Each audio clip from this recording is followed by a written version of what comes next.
We're here with another segment of Wet Your Palate. We got a special guest today, Zaylan Jacobsen. We're very happy to have you on the show. You had some amazing stories about what you've created to help the world of hospitality, connecting suppliers, and really anybody in the system of selling wine and bringing education to the forefront, especially for a younger generation. So I'm really excited to see where it goes.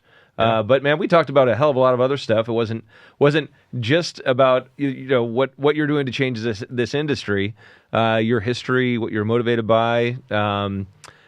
African wines or Namibian wines. I mean, yeah, we learned a lot. Yeah, and we got to get a little bit of your stories, like your background in the restaurant industry. I feel like we all have them, your bartending tales, if you will, worth listening to. But I think it's like built the path of, a big thing of what you're doing is building people's confidence. I think empowering people out there to be able to have the confidence to go to a table and speak about not only the restaurant knowledge, but also the brands, wine, anything else that they're trying to give a great experience to the guests for. Yeah, we covered a lot of ground, got into all things NiteCapp and touched my history in the industry, my history in entrepreneurship, and even got to touch on some travel stories with Africa. And then my favorite topic, got into the mountains a little bit. So the mountains, dude. I think we had a good... did was just hit Mount St. Helena, right? That's when right. You got here? 7:40 a.m. Yeah, I left San Francisco at 6, got there at 7:40, on trail at 8, and I always like to see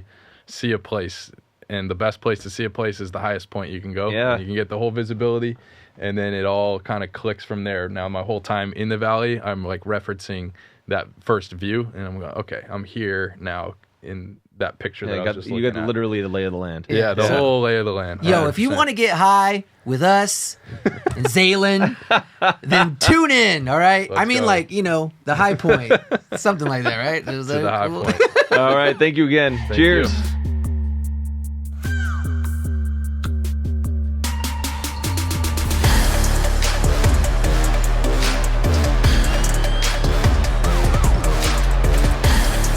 Right now, the onus is really on that frontline worker for them to go and chase things down. Like, go to this spec sheet, go to this website, go to this trade academy, go to that YouTube video, go to this LMS. Like, there's tons of content that's out there, but we're really trying to bring it to them in a format that is, by research, what the younger generation wants to be communicated with, which is shorter form video, things that are more quick and interactive.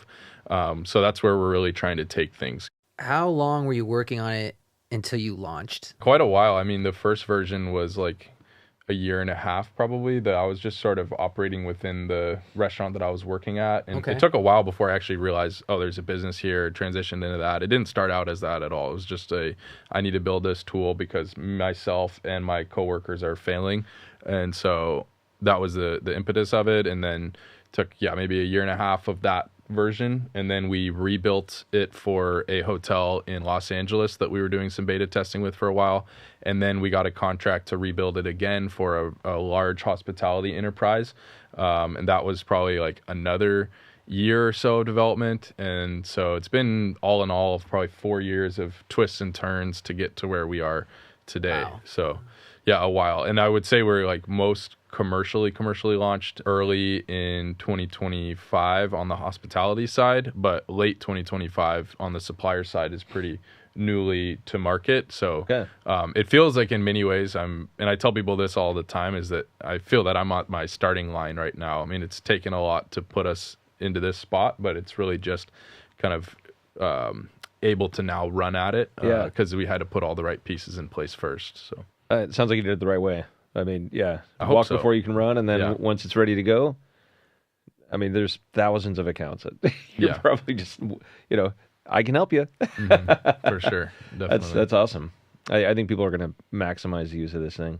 I hope so. I think they should. I mean, I think that are you a millennial? Gen Z, actually. You're I'm Gen an Z. elder Gen Z, I like to say. Yeah. I'm the oldest of my generation. So Elder Gen Z. The elder Gen Z. I like that. Eldest of the youngest generation. My youngest daughter, she's at the top end of the alpha generation. Oh, wow. She loves calling herself an alpha. Yeah. She's going to be she's going to be a problem. Oh, man. Naming that generation was That was a already horrible problem. idea. Yeah, who did that? Yeah. Who did that? That's funny. So Gen Z, even millennials to a degree, there doesn't seem to be the desire to have that level of professionalism at like a restaurant. If you're working at a restaurant, it's more transactional. They don't seem to have the desire for the level of communication. And to your point, like, welcome to my home. I'm going to treat you as my guest.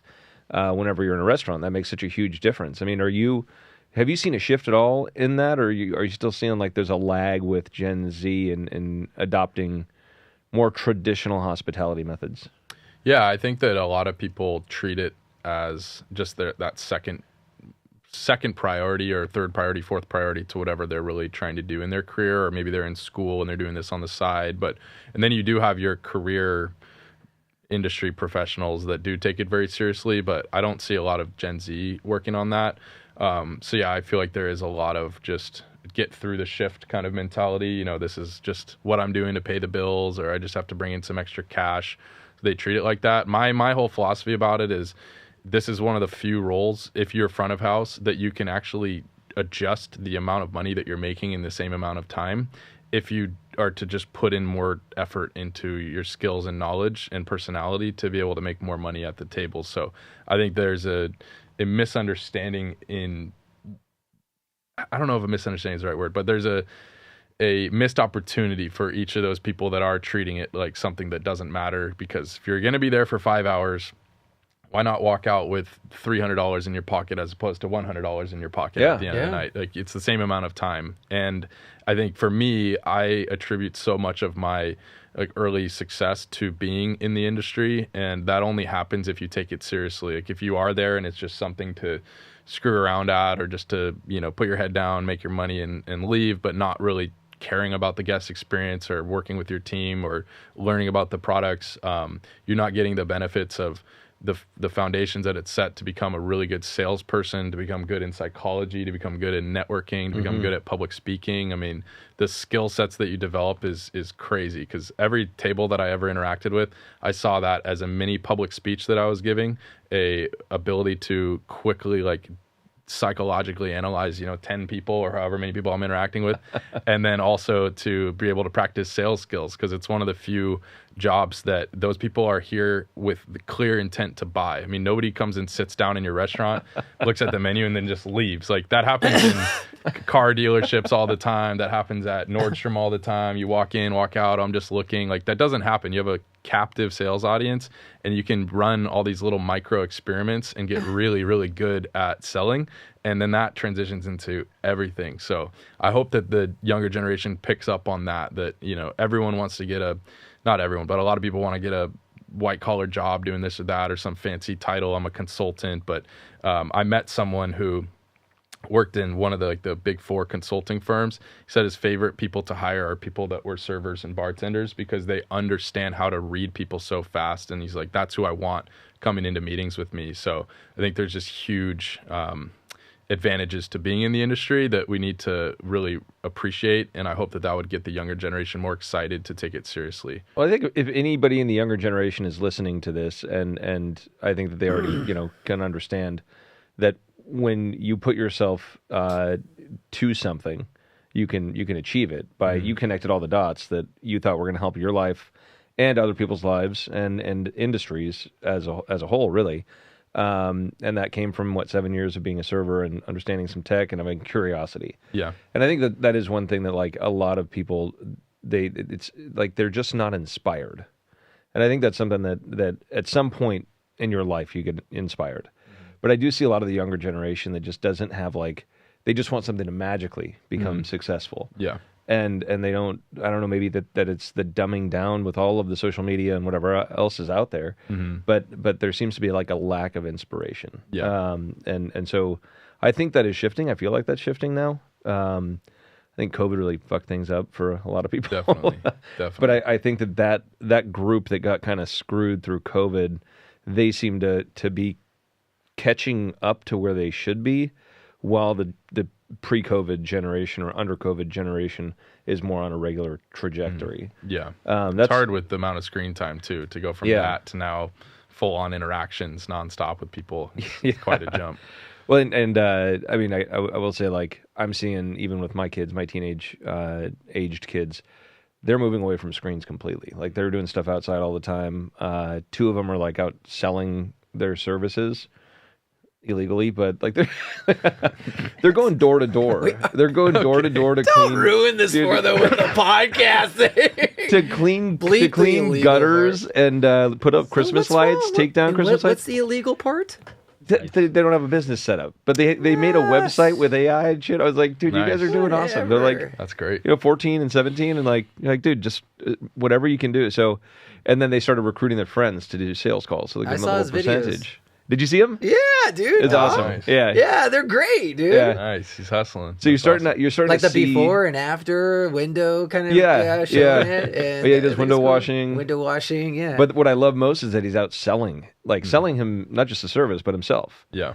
And all of his friends are like totally down for it now. They're like, I'll go and I'll hit like all of Yountville, and so they'll go door to door and be like, all right, you got 4 calls in Yountville for the weekend, and he'll go hustle out and do it. So like, that's awesome. So I am seeing that shift, and I hope that shift continues, and it's tools like this. I think like NiteCapp is going to be a huge help in expediting that process. Yeah. I am curious. So kind of going back to the point of all of the tools and skills you learn in working in the service industry, is there also some sort of standards of service aspect of NiteCapp, like for a restaurant, if you're the Rutherford Grill, which is kind of like casual American, they may have a very different standard of service compared to like the French Laundry. So to kind of, is there a place where they can the restaurant itself can put, these are our expectations, our standards. It's when a table is seated, you approach that table within 30 seconds of them being seated. Like boom, boom, boom, boom, boom. Yeah. So they have that educational piece as well beyond just the food and beverage items. Yeah. So they can take, in that case, it's probably some onboarding manual or training manual that they already have. Yeah. And we would turn that into a course that can have a certification at the end of it. Oh, wow. So Got it. That way you actually can validate, and more importantly, the frontline worker can hold something that, makes it feel like they are now an expert in those standards. So that's kind of on an operator by operator basis. We have some general courses, like one of them being Sales Stars, that teaches how to go from being an order taker to a sales star, where you know how to upsell and you know how to guide guests through an experience. So those, I would say, would be relevant to any operator. But yeah, for the restaurants and bars that have their own, handbooks and their own standards that they've built out into a protocol, they would just put that into a course format, get their staff certified on it, and then maybe for an example of how to interact with the table, they would do some short form video for that, or build it into a checklist. So we kind of have multiple ways that they can get that in front of their teams. Great, and they're doing the videos themselves. Like if you have that restaurant hotel group, they've got 60 locations. They're doing something more corporate, but they'll also maybe doing something like more defined to one location, or is it just all? Or do you get paid actors? That too. So we can help with the content creation. That's not our specialty, but we have a network of people that can help with that. So we're working on some partnerships right now and shooting content for them. And yeah, we could probably use his voice with AI. That would be cool. Yeah, that would be cool. We might need to do that. There is an app for that. Oh yeah. Yeah, I actually turned my voice into Morgan Freeman once. Oh, nice. Okay. I sent it to the sales team. Told them like something like I was God, and you guys better sell some wine. I think I read an article lately. He's not happy about that. They've been doing a lot of like AI and it's out of applications hand. like just take it, but they're like his voice. I think is like top tier of the sourcing of what they want. It's like the most recognizable. It's like him and Arnold Schwarzenegger. Yeah, those are like the two. You're like, oh, I know that voice from a mile away. So yeah. If you could do a quasi Morgan Freeman education video, maybe we should just do it, Chris. Good idea. Yeah, you could hire us. We don't have an acting background. If you want some, Joe does impressions. Okay, let's hear him. You got one? I don't do impressions. Come on, give your German again. It's not an impression. It's just a big German accent. Your German guard. Oh man, yeah, I could do that. I just like to put them on the spot, but yeah, I mean, I think what I'm hearing too, and I mean, correct me if I'm wrong, but I think we've learned now. I think we've come a long way as a society, seeing that people digest information, they learn differently. And so now, like you're taking, like you said, a manual, and then you can turn it into a course. So is that also implementing audio, visuals, and then also reading? Yeah. So like that's great. I think that's cool because it makes it more accessible. The question earlier about the data, the bill details being loaded into the system, I understand why people would want to keep that confidential. But me as a supplier, like if they even just took the beverage portion of those sales and loaded it in, I as a supplier would actually pay for that data. Even if it's not covering 100% of all the on-premise accounts, right? Yeah. There's enough visibility in the off-premise world with Nielsen and Circana, but there's not really great data for the on-premise. Yeah. And so if you had a sampling, whether that's larger hotel groups and restaurant chains and whatever else, to be able to see like, okay, they bought a case, and how long did it take to go through that case? Like it might have taken 2 years. It might have taken a month. And so just being able to get that info would be so great for us as suppliers, so that we kind of know where are the powerhouse accounts and why are they doing so well? What can we take from what they're doing and apply to these other like level accounts? Yeah, absolutely. So just something to think about. I would find that really, really fascinating. Yeah, So I believe what they call that is a feature request. Oh, that's right. I concur. That would be invaluable data given some of our internal projects. Yeah. That would be awesome. Yeah, absolutely. This is the guy over here that's getting us all into the data. So Okay. and it's been fun, but there are so many tools out there that we didn't even know existed that I think are they're going to be hard to adopt. I think that's and maybe you're seeing that with this to some resistance. There always is with new tech. Yeah, it happens. And so we're also seeing the same thing within our organization when we have these changes, and it's like, just if you adopt it and play around with it, get used to it, and once you become a power user, you all of a sudden see another level of success. Yeah.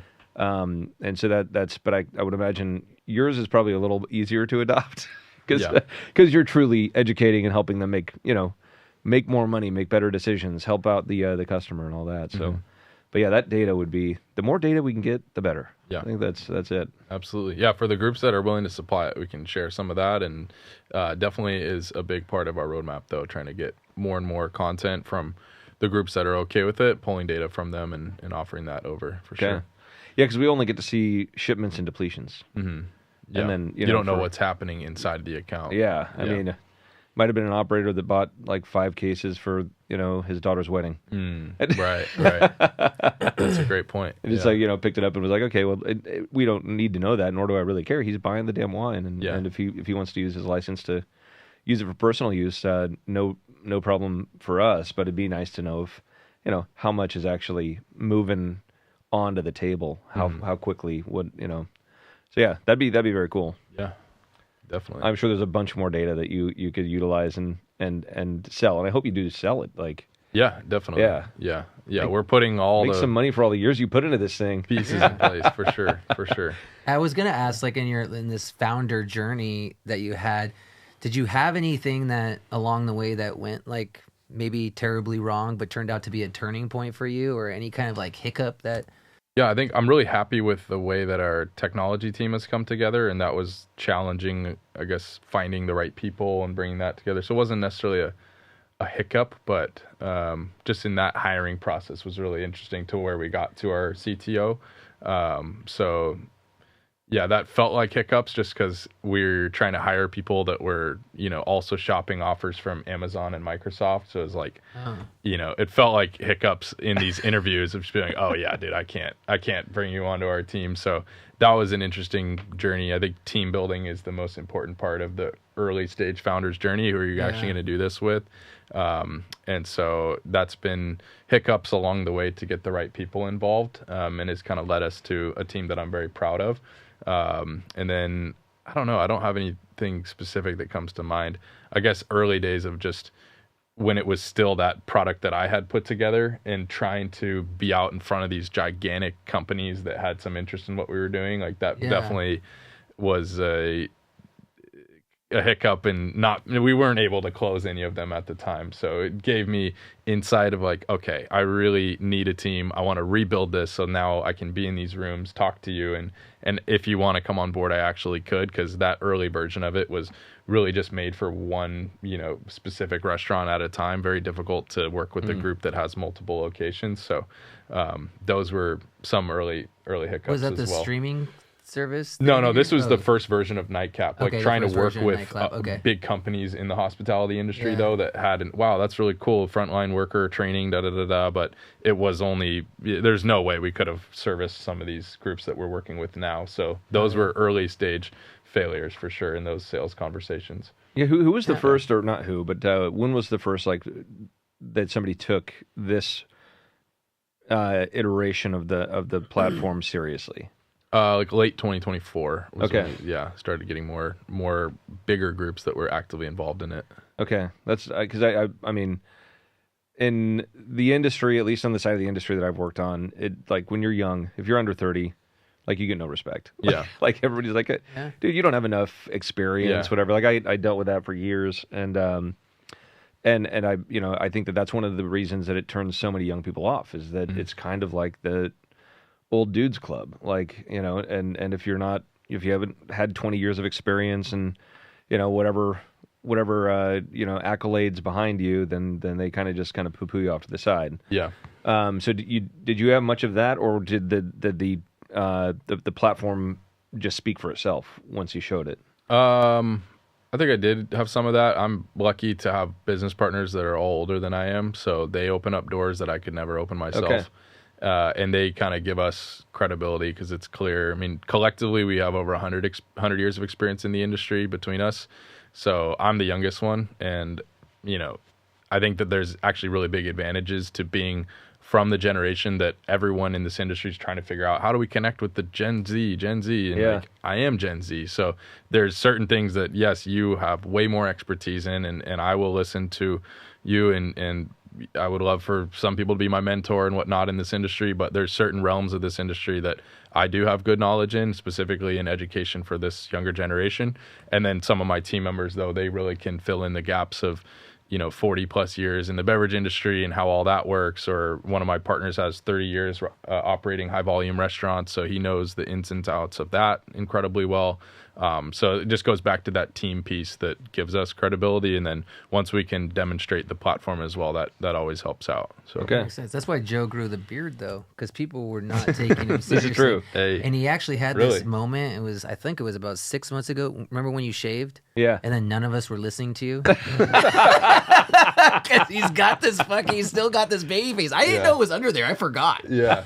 And then I was just like, shut up, Joey. Fucking Joey's little here, Joey. Like, That's awesome. No, so I did lie about my age until I was 30. Okay. I was like 21 in the industry, and I told everybody I was 30. Yeah. Grew a beard. Nice. And just like everybody's like, really, you've been working in this industry for like 10 years? Like, sure. Like, I've worked in a vineyard for that long, I guess. Yeah. They weren't lying then. But awesome. it's like that's a piece of advice that I'd give to anybody that has aspirations and expedited aspirations, because I think it's just when you don't, and a lot of leaders I think now are starting to understand, listen to the younger generation, because they're your future consumer, and you got to know what they want.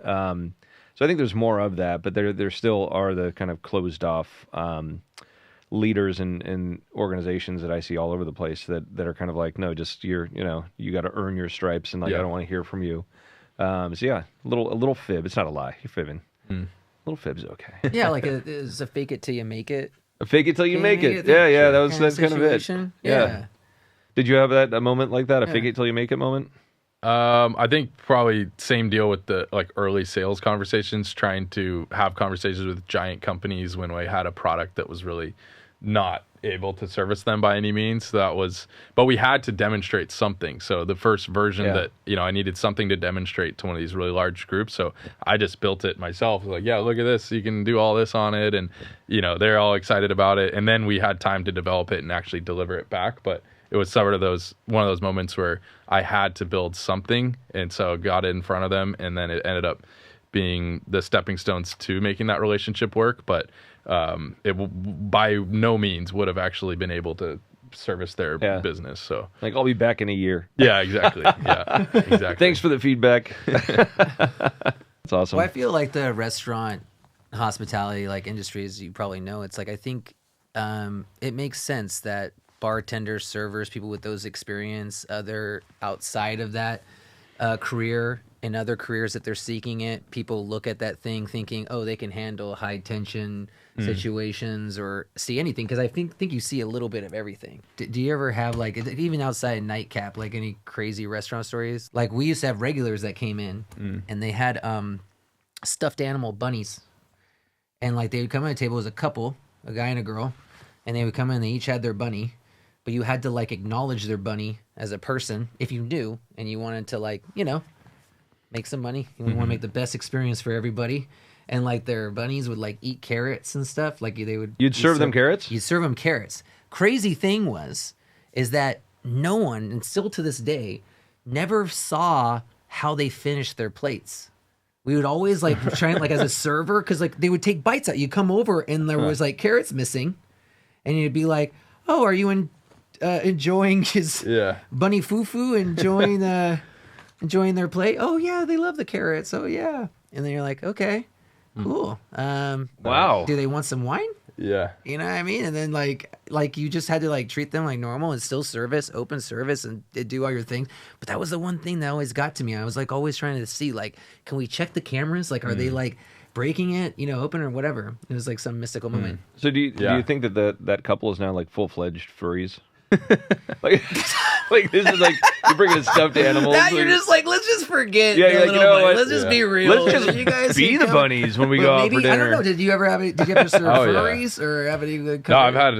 Let's see. I'll tell two stories. The first place I ever worked at was an amazing little family restaurant, Italian joint, but it was not a romantic place by any means. It was in between a nail salon and a pet store in a little tiny strip mall in my old town that I grew up in. And so not anywhere fancy that you would want to take someone on your, for this case, to have an engagement happen. So I remember I was a busser at the time. This was back in high school. And I was tasked with dropping off a cheese pizza that had a little Parmesan cup in the middle of it that was getting soaked by the grease from the top of the pizza, and then the wedding ring inside of that cup. And so I served that, and I think I was 16, 17 years old, but yeah, I dropped the pizza off, and just the horror in that woman's face, I felt so bad for her. I'm like, this is easily the worst proposal I've ever seen in my life. I don't know what was going through that guy's head. So that was a terrible one. And then the last restaurant I worked at, we serviced some pretty high-end clients at this place, high-end guests. And there was a group of maybe 6 or 7 people that was out having cocktails, and they had some food, and they were all there was this tension in that party because they were flying in. Their VP of sales was visiting from San Francisco. And so they're all nervous about it. This is in the Seattle area. And this VP of sales gets in there and he joins them all for cocktails, and he decides, I'm gonna order something for lunch as well. So he orders lunch. I'm a manager on duty for this case, which means that all roads lead to me if something bad happens that day. Somehow, I don't know how, but as they were preparing the taco and layering on guacamole, the last little bit of this taco, a screw fell off of the back of house line, and it dropped into the guacamole, and this VP of sales bites into the taco first bite and shatters his back molar. And I don't get intimidated very easily by people, and this guy had one of those auras that was just do not fuck with me kind of guy. And then you layer on that he had just broken his back tooth on a screw in a taco, which you would never imagine. Yeah. And I handled the situation as well as I could, but I was like, listen, man, this is a total anomaly. I don't even know what to tell you. This is not protocol. There's no training for how to handle this situation. So that's some good training though for myself of just like trying to figure out how to calm him down to the point where he didn't completely come after us, sue us. So he got all our legal information and everything. I don't know what ended up happening. I didn't stay at that business for too long, but that was definitely one of those moments. I'm like, you're like, this is my last. Yeah, I'm like, how do I was like, dude, I don't know. I don't know what to tell you. There's not supposed to be a screw in your taco. That's all I can say. Like that was just it shouldn't be there, man. I agree with you that it shouldn't be there. So I'm sorry, but that was a wild day. So first, did the proposal at the Italian joint go down positively? It did, but very reluctantly. It was a like yes in a groveling tone, clearly not happy with it, but you know, like you should have said no. I feel like that he's setting her up for a nice life of like, I guess everything's going to be better than this. Yeah, start the bar low. That's a good idea. That's one way to look at it, for sure. Oh, man. That's the way to do it. He probably did it right. I mean, anything after that could have been awesome, you know? Yeah. Like all good dates. Vegas trip at Motel 6 would have been all right, you know? We're kind of going around the up and up. Chicken fingers in bed at a Motel 6. Hey, everything works. And then, when did you guys find out the screw came, where it came from? Oh, the back of house, they had a hard day that day too, because I bet. Oh yeah, someone got yelled at. I don't remember all the details, but we knew pretty quick. Well, he brought it to us. I mean, he had it in his hand, like his tooth was chipped, and he had a screw in his hand. Well, hey, look what I just bit into. This is not supposed to be here. So I had a lot of interesting guests that I had to deal with, and some people just want to take out their bad day on frontline workers, I find, and that happens too. And I just always laugh. Like, I just think it's funny. I've been in it so long that, you know, it affected me, I think, in my early days of being in the industry. And then after a while, you just realize that some people it's not you, it's just them, and they need to have some kind of an outlet. Sometimes that outlet is, you know, someone telling me all their secrets when I'm bartending. I'm like, why are you telling me all this information? I remember some woman even gave me like $100 tip after she had divulged her whole life story to me. She's like, thank you for listening. Cheap like, therapy, man. All right. Yeah. That's all she needed was somebody to listen. Bartenders, half the time, I feel like they're psychologists and therapists, because people just, once they've had a couple drinks in them, they open up pretty quickly. So a lot of interesting connections through that world for sure. Yep, it is. I don't think that's ever going to change. Again, back to that human interaction. Yeah, it's fun. It makes it interesting. You never know what you're walking into that night. Yeah, you're probably not going to divulge all that information to Chat GPT, you know? No, definitely not. I hope not. Definitely not going to give Chat GPT $100. Yeah. Thanks for listening to me cry. Like for $200, you can put your head on my shoulder. Yeah. I think that's illegal. You put your head. If a therapist is having you put your head. I'm talking about a bartender. Oh yeah. Oh yeah. That happened all the time. Yeah, that was actually the move. Right? Am I right? I mean, if you're single, you're bartending. You know, you're like you're just gonna be there for somebody. There you go. Know, a lot of times the couples counseling didn't work out. You know, the guy took off, and you know, she need a ride home. Yeah. You're also an Uber. Bartenders, you're serving drinks, you're a therapist, you're an Uber. Yeah, do it all, man. It was a good time. Yeah, we're all having a good time. I never was a bartender, but it sounds like I missed out on some fun. For sure. Definitely. All right, so since you've been here in St. Helena, you have hiked Mount St. Helena. Yeah, already. First thing you did. And you've also done Mount Rainier up in Washington. Yeah, many times. And so is hiking, like mountaineering, a part of your life? Yeah, it's aside from work and family and friends, it's probably the biggest part of my life, I would say. I just I grew up in a little town called Sumner that's in the shadow of Mount Rainier. And so my whole life has just been looking at this mountain. And then my family's home also has a view of the mountain. So it's always just been there. And I had a curiosity from a young age to climb it because my grandfather climbed most of the mountains in Washington. So he actually went up Rainier when he was 14 and 16 years old. So it was always in my head, like, I need to do this and I can do it at a young age. And I can do it without proper guides or training and all these things because that's what he did. And so he just had spent his life in his early years, actually up until he died, climbing. And so I just heard those stories. And then my best friend from when I was 5, he also had a fascination with the mountains. And so we had a group in high school that we called ourselves the Granola Boys, because we would go out every weekend. We would pick one of the days and we would go, even if it was a tiny hike because we had work or something that weekend, we'd figure out some way to get outside. So we grew up just going outdoors all the time with them. And then after college, we did our first sort of serious mountain, just Mount St. Helens, but we did it in the middle of the winter time. So you have to start using your gear, and you have crampons on, you have an ice axe on, and just started that process of using some of the equipment required to get up bigger mountains. And 2 of us kind of got hooked into it. The third didn't want to go with us anymore.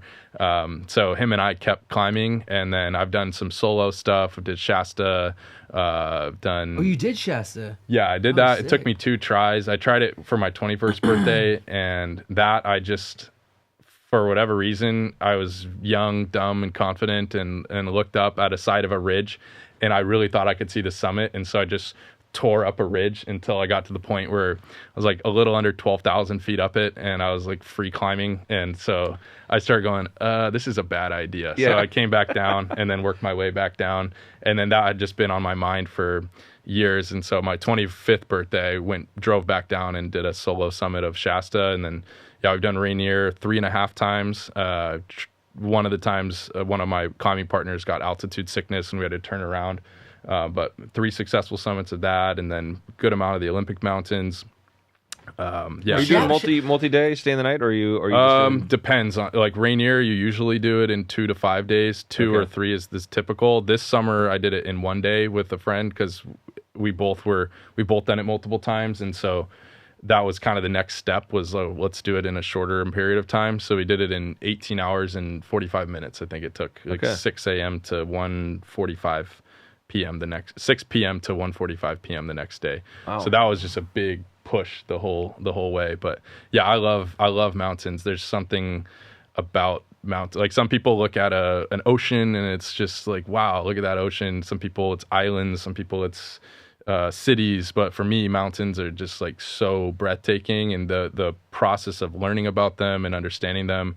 Like I'm really into like St. Helena, for example, is actually Kanamoto. I'm sure you guys know that, the Wapo meaning human mountain. So getting into the side of the history of these mountains and where the naming came from. And then it was renamed by Russians in 1841, and now everyone calls it St. Helena. But I think there's a way to connect with mountains very deeply when you understand the more spiritual significance that the role that they played. Like Tahoma is the real name of Mount Rainier, where I grew up. And that Tahoma means mother of waters. And so when you see it from that perspective, it's the most glaciated mountain in the continental United States. And then you go, oh, it is the mother of waters. There's all these rivers flowing from it that make it so that Yakima Valley has 2/3 of the United States hop productions coming from this one area, which is thanks to this mountain, or thank you to the mountain for the ability for all this wine to be grown in eastern Washington, because it's casting a rain shadow and creating this big pocket where it doesn't rain in the entire part of the state. So there's a lot of interesting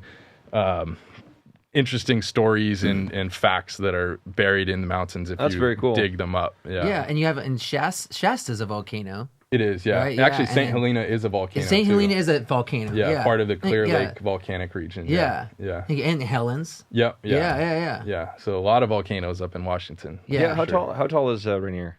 14,411 feet, but a friend of mine is a surveyor, and he actually went up and he tracked that it's 14,393 feet, or approximately.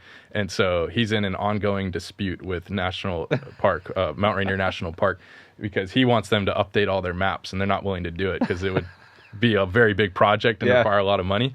But he has this like latest and greatest gear. So he's been going around the entire world and surveying all the tallest mountains, and then like feeding the data back to the governments. And a lot of times countries have been worshiping one mountain thinking it's their high point, and then he comes in and says, actually it's over there. So, and it's like completely changing their minds about the place that they live in. So a lot of the data, even Everest's last measurement was in the 80s that everybody goes off of. So I'm sure they still are measuring it, but the main one that you look at, the main one that you look at is a measurement from quite a while ago. So, all right. Yeah. Well, I know Mount St. Helena. It is a beautiful hike. I hope it wasn't too foggy when you were up there. No, it was amazing. The fog was underneath, so it gave me a really good sense of, I would assume, what it's like in Napa. Could you see the tops of the Mayacamas and the Vaca range? Oh yeah. They were completely out, so it was just a sea of fog in the valley itself. But then the Vacas and the Mayacamas were completely exposed, so it was really cool. I biked up there one time, and it was only one time that I saw it like that. And I thought when I crested that and got to see over the valley, it just looked like a white ocean and islands. Yeah, it does. And it was like the most magical, visual of Napa Valley. I mean, right now it's beautiful out. It's all the fall colors and the leaves. So if you had a clear day, it would have been pretty as well. But that's a really cool scene. Yeah, it really is. I want to go up there again just to see that. I haven't seen that since that was like 17 or 18 years old, not 2018. Yeah. I was like a kid. Wouldn't want to specify that. Yeah, there's a good amount of people up there. A lot of people hiking and around. So you inspire me, man. I want to start I want to put some ice shoes on. Hey, let me know. Come up to Washington. Joe? I go all the time. Joe? So. What? Can we get you confirming? Are you going to go with us? To Washington? Yeah. We're going to do Helen's? Helen's, Adams would be doable as well for early days. A little bit harder, but St. Helens is probably the best thing to do for first, like, we'll start with Helen's. Is that okay? I just want to get you on record. Sure. Let's do it. Let's go. Okay. Come we got on. that? Art? You have to take a week off. Art, you in? All right, Chad. Hey, that's I'll mountain bike up behind you guys. Can you do that? No shot. He's saying no, way. you shot. I'd like to see it. I'd like to see you try, but I don't think so. I do have one question because I thought this was great. That his first time in Napa Valley, your first wine experience, you got to go check out some behind the scenes, first winery and stuff like that. Was there anything like, I don't know, like your first impressions of here? Is there anything that kind of surprised you or like stood out? It could be like at the winery, it could be downtown Napa. Yeah, I think just the amount of wineries. Like I know that there's a lot in Napa Valley, but starting at St. Helena, you drive, and I'm staying in downtown Napa, so you drive the whole valley, and like there's just so many wineries that was my first impression. That was pretty amazing to see that, and so many recognizable names. I'm like, wow, this is a label that I've seen all over the world, and now seeing where its foundations are was really cool. And then seeing the facility, I didn't realize the scale of an operation of how large these can get with wineries, and the amount of barrels, the amount of bottles, the size of those stainless steel chambers, just the scale of it is pretty amazing. And we're not even big, which is wild. Yeah, dude, some of these facilities are like insane. I mean, you need like vehicles to get around them. Wow. Not really here in Napa. Like there's maybe 5 that are big, but some of the you're talking like 100-acre winery campus. Yeah. That is, it's huge and just like, man, like mind-boggling. Yeah. Thank God for Google Earth now. You can like spy on everybody's shit. Should we do the rapid fire round? How about the most overrated hospitality trend? I'll probably go to, I think maybe the improper use of server robots. I think it's at every conference, everywhere you go in the trade. It's that prevalent now. Oh yeah, everywhere I go is like the big thing is plant-based meats and robots. Like without a doubt, every conference I've been to in the last 2 years. So I think that it is a trend that.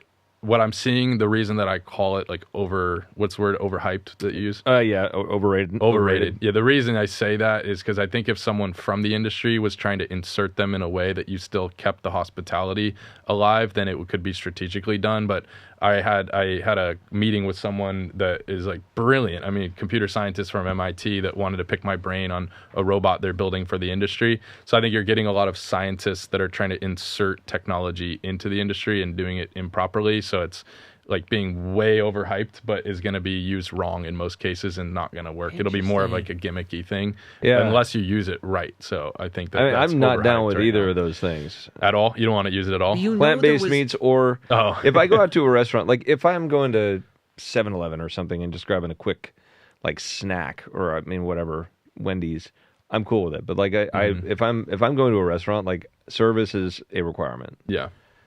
If it's washing dishes, if it's like kind of making the back of the house stuff a little bit more manageable. But yeah, just anything regarding the one-on-one communication, I think it's got to be human. Yeah. And then plant-based meats, I can't get behind that.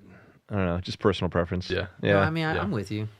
Yeah. I think that we talked about is with plant-based meats, like for example, when the whole it's still going, the Impossible Burger, but like you'd see there'd be like, we got these Impossible Burgers. They even bleed beet juice, like when you grill them. And you're like, dude, like, what are we doing? If your angle is like, oh, save the animals and stuff like that, but then you're trying to promote that it still like acts like it bleeds like a burger. Like, what are we doing? Just say what it is. Just say what it is. It's a vegetable patty, right? Exactly. And like, so, that's it. Don't say it's like a burger. Because Rutherford Grill does a great job with this. They got probably the best veggie burger in the Valley, and they don't market it as like an alternative.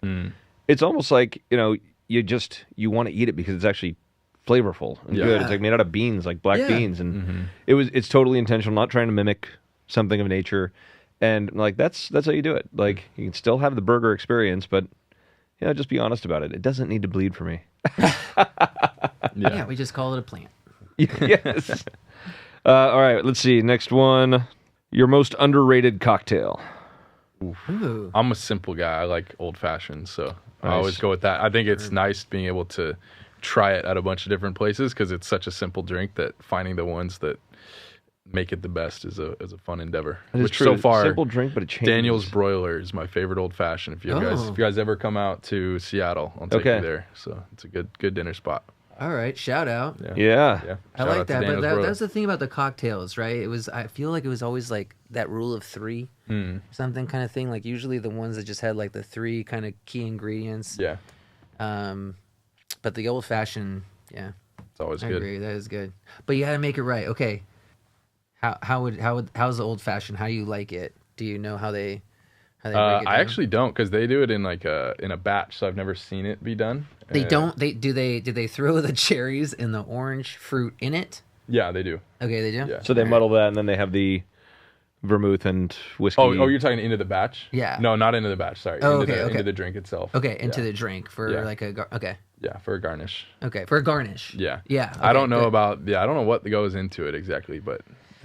I was like right there, like I said, I'm kind of older, but it was like right when like mixology was like booming. So like a lot of the places I worked, it was very like, I did work for a lot of like elitist on the proper old fashioned, it's like, it had to be like the sugar cube. You had to douse it with the bitters. You do not muddle fruit in it.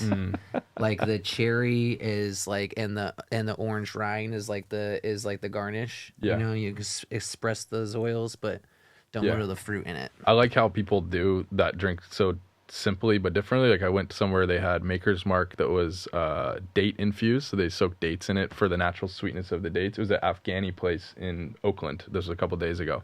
It's like, oh, that's a really fascinating, super simple way to twist an old fashioned, but you're taking an ingredient that's a staple in their food apparently and incorporating that as the sweetener, and boom, you got a classic old fashioned with an Afghanistan twist to it. So yeah. I actually had a non-alc old fashioned, and they used dates. Oh yeah. And like black peppers, and it was like amazing how it tasted just like a bourbon. Yeah. Old fashioned. Anyways. Oh, sorry. Are these rapid fire? No, we don't need to be doing rapid at all. We'll keep them going slow, Chris. That's kind of like what we do. We're like, you ready for rapid fire? Here we go. And then we just like talk for another 20 minutes. All right, last question. Your favorite city in the world for eating and drinking? Oof, good question. Let me put a plug in for Namibia. I'll say Windhoek, Namibia, man. I really like authentic Namibian food. Okay. And it's certainly not the biggest selection of food, but I love the experience and the hospitality over there. It's some of the most like genuine hearted hospitality service that I've ever had, and their culture is very much a culture of eating with your hands, and I think that is beautiful when it comes to the getting into the experience and removing the technology. I mean, you're not going to be getting your phone out when your hands are chock full of food. So just the river fish we have over there, mahango, some of the meats there. They have the best beef that I've ever had.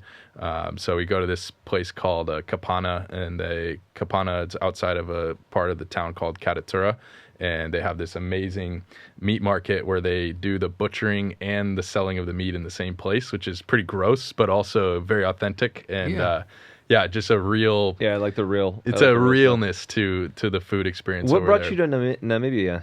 There is a program called the Mandela Washington Fellowship that brings leaders from Africa to the U.S. every year. And there's a follow-on program to that called the International Reciprocal Exchange. And it allows one of those African leaders to bring someone back to their home country. So I met one of them in 2022. I was speaking in Seattle, and they liked what I was sharing. And so they selected me to come back to their hometown to do a program. And so at the time, that's when I was really into building apps without code. And so we did a program of how to build apps without code and did that over there to try to get them further along in the digital competitiveness index. They're number 18 at the time in Africa, so they're trying to go up to like top 10 in Africa as far as their digital economy. And so we did that, and then I just came back from there 2 weeks ago, and we did our second program, which was also just an entrepreneurship boot camp. So we worked with 60 entrepreneurs over there, and it was super cool. They're working on all kinds of stuff. There was actually one entrepreneur building a winery, which was really fun to talk with her for a while, and used a lot of ChatGPT to create images of what her winery and what her wine brands will look like. And she was like so blown away because she told me the name of it, and then I turned my computer around and I had like a picture of her winery with her name on the top of it and all these wine bottles. I was like, yeah, you're gonna make this varietal and that varietal. So yeah, just entrepreneurship training is why we were over there. Cool. And now I'm very connected and have friends in that country that I love and will continue to go back there for most of my life, I think. Wait, so you did the Chat GPT for her and showed her? Yeah, I took her brand and Zaylan, created some images for her. What a move! I just dude. wanted to bring it to life for her, because once you see it, I mean, it's clearly fake, but it looks so real. Yeah. You know, it starts because she said that nobody believes her. Like I said, people don't look at Namibia as a wine country, so nobody believes her that she's going to get this winery off the ground. So I was like, you know what? Let me give you a little bit of ammo for your next person that's hating on you. Just look at this. That's awesome, man. That is really cool. I gotta find some Namibian wines. I'm sure there are some out in the U.S. There's got to be. Maybe, yeah. I mean, like I said, there's Moroccan wines. That I figured would be. Oh, there we go. Nice. There you go. Yeah, they got Orongo Mountain Winery. That's the big winery out there, Orongo Mountain Winery. So that's the main one you'll hear about. Oh, okay. Not a whole lot going on in that part of the world for wine, but I mean, just obviously to the south of it, South Africa has an incredible wine community and culture there. So there's opportunity for sure. I'll schedule a trip. Yeah, let me know. I have some tourism connects, so I can help you plan your safari out there. If you That's ever awesome. Go. Yeah. I think just he has to do the mountain first. That's right. Yeah. He's got to make him earn it. It's called. Oh, Make is this him mountain? earn it. Yeah. Oh, yeah. I got to do Rainier first. Rainier. Yeah. Yes. That'd be great. I'd love to have you guys out. Yeah. Zaylan, thank you very much for coming on the podcast and telling your Absolutely. story. And I mean, it was hugely inspirational. I think it's an amazing program you're putting together. Really excited to see where it goes, where you take it, and what it does for the industry. Yeah. Thanks a lot, Joe. It's been great. Man. Thank you very much, man. Yeah. It was great talking to you. Yeah. Absolutely. This was Cheers. fun. All right. Cool. Peace.